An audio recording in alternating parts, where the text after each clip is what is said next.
Well, we have an interesting story to lead off tonight, just before Sunday night football. I'm hoping to get this done and off to you guys before the game starts, and maybe you'll watch it during the commercials. I'm not sure how that'll work out. Anyway, what we have right now is we have Alex, who goes under on X. He goes under AJ Tourville, and he says Elon Musk's AI startup, XAI, has discussed a deal where it would get some Tesla revenue in exchange for providing the car maker access to its technology and resources, the latest example of a growing interconnectedness of Musk companies. Now, this was, he takes this from a Wall Street Journal article. He's not coming up with this out of his own head.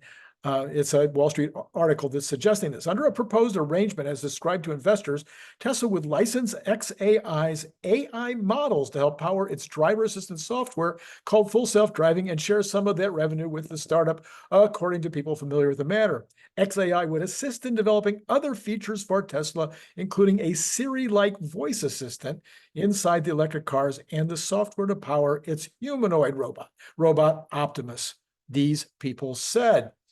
Well, Elon Musk doesn't always respond to these kinds of rumors and stuff, but he did this time right away. He says, I haven't read the article, but the above is not accurate. Tesla has learned a lot from discussions with engineers at XAI that have helped these conversations. I'm going to change it up a little bit here. These conversations have helped accelerate achieving unsupervised FSD, but there's no need to license anything from XAI.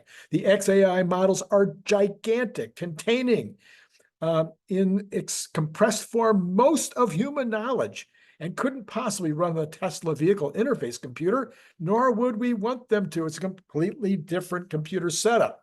The Tesla AI models have incredibly dense, in a good way, LOL, they have incredibly dense intelligence as they compress video of reality into driving commands, but must operate on a 300-watt computer with memory size and bandwidth far lower than, say, a H100 GPU. Tesla's real-world AI also has a vastly larger context size than an LLM, as the combined video history from all cameras is several gigabytes in size. As noted previously, this is me speaking now, as noted previously in the space, Elon set up XAI in order to provide a way for him to hire the very best AI teams available. They were not going to work for Tesla. There are other benefits to having this effort separate also, including the raw science that needs to be done that will benefit X, SpaceX, Neuralink, not to mention, Tesla itself. Now, the Wall Street Journal is partially correct, I believe, in that XAI will be providing Tesla with Grok capabilities for both the car and the humanoid robots, and maybe for some other robotic products in the future. But that is, I believe, something that will happen, and there will be revenue going back to XAI for that. I believe that. I think that's true. All right. This coming up this week. Oh, by the way, this is Randy Kirk. Like, subscribe, notify, all that jazz. And Patreon. Come on, folks. Some people in the comments think I'm really, really rich. Not so much. I would like to say that I'm like, in the league of some of my other co-hosts and whatnot, but no, thank you. I'm not. Okay. Kroger, Adobe, and Oracle all have earnings out this week. I'm not so terribly concerned about how much they make or whether they hit or miss or whatever with regard to their earnings. I'm very interested in hearing what all three of them have to say in their commentary. Kroger, of course, consumer products, food, etc. Want to hear what their customers are, how their customers are reacting to the current situation in the market. Adobe and Oracle, both in the tech space, established, solid brands. How are they responding? Adobe says they've got AI stuff now. I've used Adobe for a year, I don't know, for my whole time in business. I don't know, at least going back to the 90s. I guess I go back a lot further than that, don't I? Anyway, at least going back to when Adobe was first starting out, been using some of their material, their stuff, been paying licensing fees to them for many, many, many years. So I'm going to be interested to see what Adobe and Oracle have to say. Okay, then this week we also have the European Central Bank may cut rates this week. That's what's expected. And that'll be slightly interesting to US markets. All of these things will be slightly interesting, although, some really big news from Kroger, Adobe, or Oracle, or the ECB could obviously impact a lot.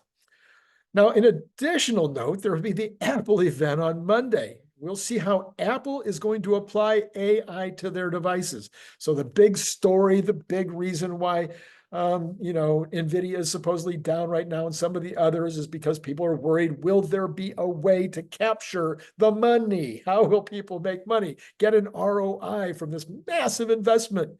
Well, besides Tesla with the robots and with the cars, where else is it going to come from? We've seen it with Salesforce. We've seen it with some other companies that are getting some stuff from customer service, but it's going to have to be a lot more than that. Well, Apple would certainly be a way. The smartphone would certainly be a way where there could start to be some opportunities.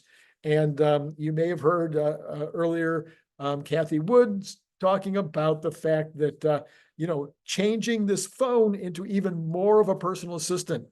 The personal assistant that goes out and helps you almost makes decisions for you. I need the very best flight price right now, on a Tuesday between 8 in the morning and noon going to Kauai. What would that very best price be, et cetera. So there are things that the assistant could do for you that would save tremendous amounts of time. I would hope that Apple is going to provide us with some direction that it's going to be stimulating, because if Apple falls flat on its face on Monday with their announcement, Apple could be hit hard, and it could also impact the rest of the AI and tech space. Then we have the debate on Tuesday. That certainly has the potential to impact markets. Both candidates now seem to be discussing, they're both focusing on a bunch of different possible ways to change up the economy, taxes, and various incentives. That seems to be a focal point of what they're talking about. Maybe that's because Kamala wants to get the story off of immigration. She's already said, I'm going to build a wall. Yeah, that's what I'm going to do. I'm going to build a wall, if you believe that. Anyway, and in the meantime, both of them are talking about ways to make the economy stronger. Well, Kamala, in traditional left-leaning approaches, is mostly talking about taxing the rich and then spend it on more humble folks like small business startups and whatnot. Now, maybe she's doing this because she wants to stem the loss of some of the big guys there in Silicon Valley who are clearly moving to the right. And maybe she thinks by offering a $50,000 kind of offset of the first $50,000 in earnings for small businesses, that this will help the venture capital folks up in Silicon Valley to be happier. But I can't see how they'll be happier when she's trying to nail them with a capital gains tax increase, even if it's only from 20. I guess is right now, I think 20% to 33%, I think is her latest offer. Anyway, in the meanwhile, Trump is suggesting the use of tariffs, and everybody's like, well, tariffs, how are you going to do that? Yeah. Well, I don't know if tariffs could become, along with Elon Musk running the DOGE department, letting the market decide the winners and losers in every part of the economy, including energy and auto, instead of all these incentives that end up being wasted like they're being wasted right now in the charging stations. Maybe there could be a big explosion in the economy. I think there will be anyway, but maybe it could even be accelerated more if we got the government out of the way. All right, so what's coming up? Yeah, it'll be an interesting week. So Monday, we got wholesale inventories. I don't think that's going to get anybody that excited. Suggested, however, that the people that are voting on this say it's going to go from 0.2% last month to 0.3% this month. Inventories can sometimes be evidence of a slowdown as companies are not able to get their turns at the same level that they were. But what will be, I think, more important, and it's not till 3 o'clock Eastern or 12 West Coast, will be the consumer credit report. Now, that was up 8.9 billion last month, suggesting here it will be up 12 billion this month. It's not that big a deal. If it turns out to only be going up 12 billion, that would suggest that consumers are in fact not going out further on a limb. That would be a good number, but it would also suggest that they're not gonna be able to spend the money because they got no savings left. So anyway, we'll see how that turns out, but that will be more important. We'll talk about that Monday night with Larry. Yeah, we will definitely do that. Okay, then on Tuesday, my favorite, or one of my favorites, I guess I have a few, the NFIB Optimism Index, and the National Federation of Independent Business People have not been optimistic for a very long time. They were not optimistic last month. We will see what they have to say. As you know, I do a deep dive on that on Tuesday once that comes out, and go into the nitty-gritty to see what the small business people are saying. I wonder if they'll ask them if one of the questions this month will be, what do you think about Kamala Harris's new proposal? By the way, the new proposal has one big negative associated with it, and that is it will help the newcomers as opposed to the folks who are trying to stay alive, who have been around for 25 or 30 years. So it's going to help their competitors get a leg up. I don't know, that's not such a great deal either. All right, then we've got Wednesday. This is the big day. This is the one where, there could be a lot of fireworks if things don't come in as planned. Consumer Price Index headline was 0.2% last month, expected to come in at 0.2% again this month. CPI year over year, last month was 2.9. They're saying that it's going to come in at 2.6 year over year. That will, of course, require the first number in order for the second number to be true. That would be a decent number. I think if we could get down to 2.5, the Fed would be very, very happy. Core CPI, also 0.2% last month, suggesting it would be 0.2% again. That would be kind of interesting if it was that flat. And last month, the year over year was 3.2. That's too high. And 3.2 is the number that they are expecting again. So it will still be too high. So you have to wonder, since core CPI is the one they pay the most attention to, how they can justify this 25 basis point cut if in fact inflation is still at 3.2, and where you saw the other day that labor inflation is still close to 4% per year. Not sure how this works out. All right. Then on Thursday, but by the way, I don't have any numbers that would help me say that it's going to be more or less. Obviously, if it's a lot less, if we see some really good numbers below 2%, 0.2%, that would be a huge boon and the market would go crazy. All right, then on Thursday, the normal initial jobless claims, that is expected to be flat again, flat every month. Last week, 227, expected to drop 2,000 to 225. They're always off on this. They have no clue what this is going to be, but it does tend to stay in this range of about 205 to 235. So if it was more than 235 or less than 205, or even at the near ends of those, that might create a ripple in the market. Producer price, yeah, easy for me to say. Producer price index on Thursday, also last month up 0.1. That's obviously a very good number. This month they're saying it'll be up 0.2. Directionally, that's not good. Last month, the core PPI was up 0.3, not good. They're thinking that's going to drop back down to 0.2 on the core PPI. Not sure whether they really have, they must have, all these guys must have some kind of models that they're going off to make their conclusions, but they're not. Sometimes they're right on. Last week on some of what was the jobs numbers, they were really, really close. Okay, PPI year over year, last month, 2.2. No guess on this one. They didn't ask, or they didn't want to tell. And core PPI, same thing last month, 3.3, but no guess for this month. Then you've got the federal budget, which last month was positive. No, that can't be a positive 89. What's wrong with the numbers here? Let's see if I can, sorry, let me just. How can the federal budget be 89 to the good last month? Anyway, looking to be down negative 317 this month. I doubt if, no matter what that is, I don't think it's going to impact the market much. Okay, then on Friday, you've got the import price index. Last month, that was up 0.1. This month, expected to be down 0.3. I'm going to guess that's heavily. I'm not sure. No, I'm not sure why it's going to be down 0.3, because we also have that would include fuel. So fuel is going to be, I think, the real big number there, because import price index minus fuel last month was also up 0.1%, but this month saying it will be flat. So there'll be no up and no down on that one after you take out the fuel component. And that I don't think that'll impact markets much. Consumer sentiment, I think this is a big one. This is the first one of a new set. So they call it the preliminary. And that was last month, was at 67.9, suggesting it will move up a tad, 68.5. That would still keep it in very, where the consumer sentiment is extremely negative compared to normal. And that will probably be that it's negative because of jobs, not, high interest rates, inability to buy a home, etc. We'll see where that comes in. All right. So all of what you just heard will play into and help make the decision what the Fed is going to do on the 18th, which is a week from Wednesday.